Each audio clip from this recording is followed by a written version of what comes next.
ఈనాటి ప్రెస్ మీట్కి అధ్యక్షత వహిస్తున్నటువంటి సోదరులు శ్రీ టి చిరంజీవులు ఐఏఎస్ రిటైర్డ్, అలానే డాక్టర్ విశారదన్ మహారాజు గారు, వేదికను అలంకరించిన మరియు వేదిక ముందున్నటువంటి media, electronic and print media, BC సోదరులందరికీ నా యొక్క హృదయపూర్వక అభినందనలు. ఈ యొక్క 3 ఫేజులలో ఏదైతే మనకు గ్రామ పంచాయతీ ఎలక్షన్స్ జరిగినాయో, ఆ గ్రామ పంచాయతీ ఎలక్షన్స్లో మరి మనకు 17 తారీఖు నాడు జరిగితే 18 తారీఖు నాడు రిజల్ట్స్ బయటపడ్డాయి. వాటి యొక్క గుణాంకాలు కూడా మొత్తం సోదరులు చిరంజీవులు గారు చెప్పినారు. ఒక్కసారి నేను షార్ట్గా చెప్తాను. అంటే ఎస్సీలకు 20% 45 బోంగా, ఎస్టీలకు 6% 98 బోంగా, అంటే మొత్తము 27% 43 ఎస్సీ ఎస్టీలకు వచ్చినాయి. బీసీలకు 21% 38 వచ్చింది. ఇప్పుడు గెలిచిన ప్రకారం చూసుకున్నట్టయితే బీసీలు 51% గెలిచినారు, ఎస్సీలు 20% 45, ఎస్టీలు దాదాపు 7% అంటే 6% 98, మొత్తము 77% గెలిచినారు. జనరల్ సీట్లలో కూడా జనరల్ సీట్లు బీసీ రిజర్వేషన్స్ కలిసి 51 అంటే 50% 1 గెలిచినారు.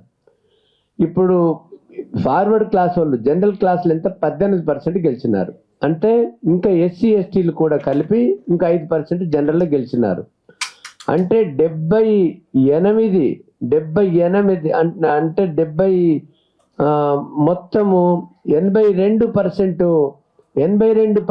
ఎస్సీ ఎస్టీ బీసీలు గెలిచినారు, 18 మాత్రమే ఓసీలు గెలిచినారు. అంటే 82% గెలిచినారంటే దాదాపు ఎస్సీ ఎస్టీ బీసీలు కలిసి 87% ఉంటారు.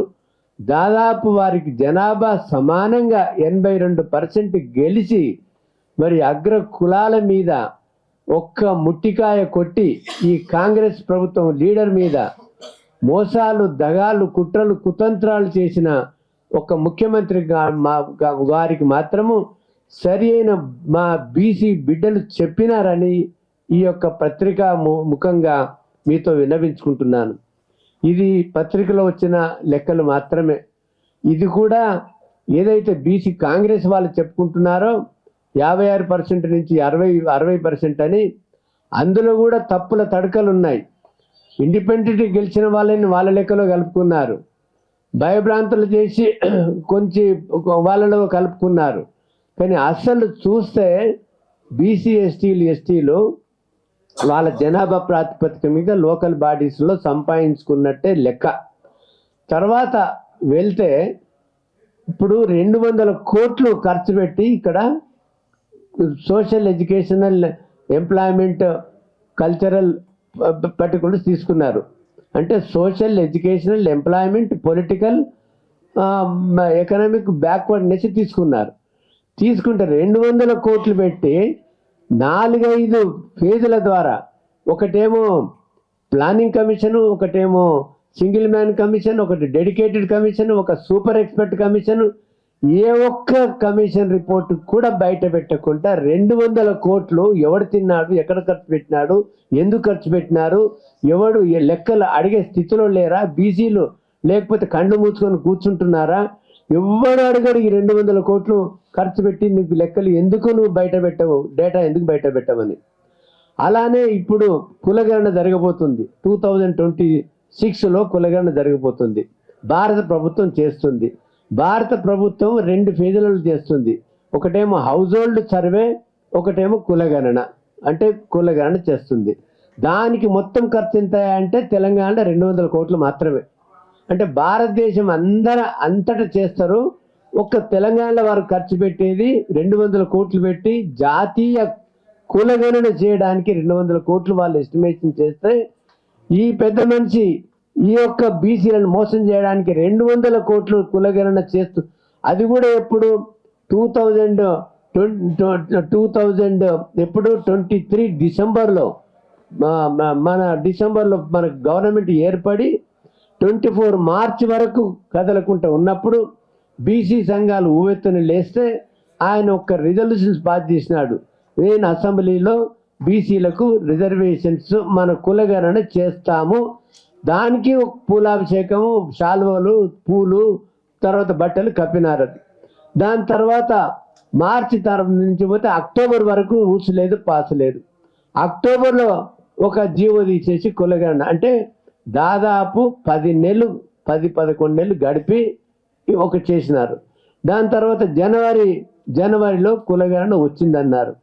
అదేదో అసెంబ్లీలో పెట్టి ఫిబ్రవరి 2025లో ఈ యొక్క ఎట్లా చేయాలనేది తెలియనప్పుడు వాళ్లకు ఏమాత్రం ఇంగిత జ్ఞానం లేకుండా కామారెడ్డి బీసీ డిక్లరేషన్లో ఒక బూటకపు అబద్ధపు ప్రామిసెస్ చేసి 42% ఎట్లా కలుపుకోవాలని తెలియనప్పుడు బీజేపీలు బీఆర్ఎస్లు వాళ్ళ నాలుకని బట్టి గుంజుతుంటే నువ్వు ఏ నాలుకతో అన్నవరా, ఎట్లా ఇంప్లిమెంట్ చేస్తావో నీది సంబంధం, మాకు సంబంధం లేదు, మేము మీకు సలహాదారులం కాము అన్నప్పుడు పాపం వాళ్ళకి తెలియదు కాబట్టి అని నేను ఎట్లా 42% సాధించుకోవచ్చునో అని ఈ తమిళనాడు తరహాలో యాక్ట్ తెప్పించుకొని మరి ఒక ప్లానింగ్ మొత్తం అరటి పండు విలిచి నోట్లో పెట్టినట్టు పెట్టినాం.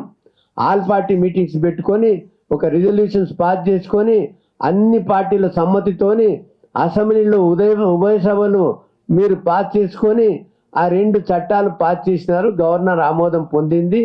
కేంద్ర ప్రభుత్వంలో పంపితే ఒక్కరోజు కూడా ఎన్నిసార్లు కలిసినా ఈ ముఖ్యమంత్రి గారు మరి ప్రధానమంత్రితో ఒక్కరోజు కూడా ఈ విషయం లేపలేదు. 2 పార్లమెంటరీ సమావేశాలు జరిగినా కూడా మొన్న చివరికి శీతాకాల సమావేశాల్లో కూడా రాహుల్ గాంధీ కానీ లేకపోతే ఇక్కడ ఉన్న కాంగ్రెస్ ఎంపీలు కానీ బీజేపీ ఎంపీలు కానీ బీఆర్ఎస్ ఎంపీలు కానీ పార్లమెంటులో ఈ విషయం లేవనెత్తలేదు. కాబట్టి ప్రథమ ముద్దాయి most dangerous enemy of the BCP అంటే కాంగ్రెస్ అని మేము డిక్లేర్ చేస్తున్నాము. కాంగ్రెస్ తర్వాత బీజేపీ తర్వాత గోడ మీద పిల్లులా కూర్చున్నటువంటి బీఆర్ఎస్ కూడా ముద్దాయే అని మేము డిక్లేర్ చేస్తున్నాము. కాబట్టి ఇప్పుడు ఏదైతే ఇప్పుడు గ్రామ పంచాయతీ రిజల్ట్స్ వచ్చినాక ఆయన సందిగ్ధంలో పడి ఇప్పుడు ఏమంటున్నాడు, ఇంకో కొత్త నాటకం వేస్తున్నాడు, కొత్త వేషం వేసి ఇప్పుడు అసెంబ్లీ నెలాఖరులో మేము ప్రోరోగ్ చేస్తున్నాము.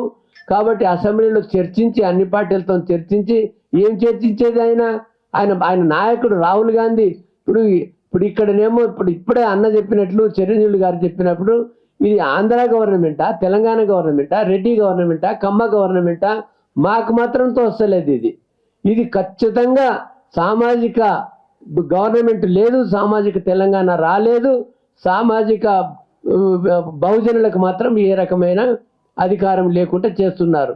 కాబట్టి ఇప్పుడు ఏం చేస్తున్నారు, చట్టసభలో వాళ్ళకు మాట్లాడి ఏదో కేసీఆర్ వచ్చి మాట్లాడతలేడు, లేకపోతే ఇంకెవడో వచ్చి మాట్లాడతలేడు అని ఒకరి మీద ఒకరు నెపాలు మొప్పుకొని లేకపోతే ఒకరి మీద ఒక తప్పును మొప్పుకొని పబ్బం గడుపుదామని చూస్తున్నారు. కానీ ఇప్పుడు ఆయన ఏంది మున్సిపాలిటీల్లో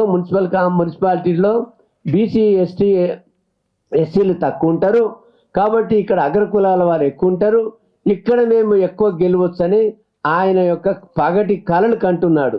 కానీ అది జరగదని మేము చెప్తున్నాము. ఎందుకంటే గ్రామాలలో ఇంత ఎదురీతి ఇంత రిజల్ట్ తెచ్చుకున్న వాళ్ళు ఇక్కడ కొంత % తగ్గినా కూడా అంతకంటే ఎక్కువ కైవసం చేసుకుంటారని మేము రాత్రింబవలు పనిచేసి ఈ యొక్క బీసీ ఉద్యమాన్ని ఉబెత్తున లేపి జాగృతి పరిచి బీసీ జాతిని ఇప్పుడు దీనికి ఇప్పుడు ఇక్కడ జూబ్లీహిల్స్లో బీసీ గెలిచిందంటే మా క్రెడిట్ అది. మేము శపథం చేయించినాము, బీసీ బిడ్డకే ఓటేస్తామని శపథం చేయించినాము. ఊర్లలో కూడా బీసీ బిడ్డకే ఓట్లు వేయాలని వాళ్ళకి ఒట్టు తినిపించినా కొంత ప్రభావితం అయినారు. ఇప్పుడు బీరు కోసో, బిర్యానీ పెట్టో, మాంసం పెట్టో, గొర్రెని కోసో, కోడి కోసో కొంతవరకు ప్రభావితం చేసినా కూడా చాలా వరకు మాత్రం ప్రభావితం కాకుండా కొంత మార్పుతో ఇంత మార్పు వస్తే ఇంకా సంపూర్ణమైన మార్పు వస్తే మేము అగ్రకుల పేదలకు మేము వాళ్ళకు న్యాయం చేస్తాం. వాళ్ళకు వచ్చేటువంటి వాటా మేము ఇస్తాము. కాబట్టి మేము రెడ్లకు, వెలుమలకు, బ్రాహ్మణులకు, బనియా, క్షత్రియులకు వ్యతిరేకం కాదు, ఆ కుల తత్వానికి వ్యతిరేకము, ఆ యొక్క పెత్తందారి వ్యవస్థకు వ్యతిరేకము, వాళ్ళ యొక్క మానసికతకు వ్యతిరేకం. కానీ అందులో ఉన్న మానవులు, బీదోళ్ళు, అందులో ఉన్న కష్టజీవులు కూడా మా సోదరులే, మా సమాజంలో ఉన్నటువంటి మాతో సమానులే. కాబట్టి వాళ్లకు న్యాయం చేకూర్చేటువంటి శక్తి, యుక్తి, మనసు, మాట మాలో ఉంది. కానీ మీ అగ్రకుల పెత్తందారులో దాచుకున్న వాళ్ళ మాత్రం లేదు. వాళ్ళలో ఉన్న బీదోళ్ళకు కూడా వాళ్ళు అన్యాయం చేస్తారు. కాబట్టి ఇప్పుడు హైదరాబాద్ చుట్టుముట్టు ఎవడు ఎంత పెరిగినాడు, ఇప్పుడు స్విస్ బ్యాంకులు ఎవడు పైసలు పెడతలేడు, అంత ఔటర్ రింగ్ రోడ్ మధ్యనే పెడుతున్నాడు. కేసీఆర్, కేటీఆర్, హరీష్ రావు, కవిత అటక పెట్టుకున్నాడు. అంతకంటే ముందు ఈ రేవంత్ రెడ్డి అన్నదమ్ములు వీళ్ళంతా సాదుకొని మొత్తం హైదరాబాద్ చుట్టుముట్టు కబ్జా చేసుకుంటున్నారు. కాబట్టి మా యొక్క బీసీ రాజ్యం వస్తే మిమ్మల్ని ఒక కమిషన్ ద్వారా ఏర్పాటు చేసి, ఉత్తుత్త కమిషన్ కాదు, ఒక సిట్టింగ్ హైకోర్టు జడ్జితో కానీ, లేకపోతే రిటైర్డ్ హైకోర్టు జడ్జితో కానీ, మా అన్న లేకపోతే విశారదన్ కానీ, మా చిరంజీవులు కానీ ఒక్కరోజు ఎప్పుడో ముఖ్యమంత్రి అయినప్పుడు నేను కమిషన్ హెడ్గా ఏర్పాటు చేసి మీ అందరి ఆస్తులని మొత్తం ప్రజలకు చెందేటటువంటి చట్టాన్ని చేసి మేము ప్రజల సొమ్ము ప్రజలకు పంచడానికి మా శాయశక్తులు ప్రయత్నం చేస్తామని మరి ఈ అవకాశం ఇచ్చిన మీ అందరికీ కూడా మా యొక్క ధన్యవాదాలు.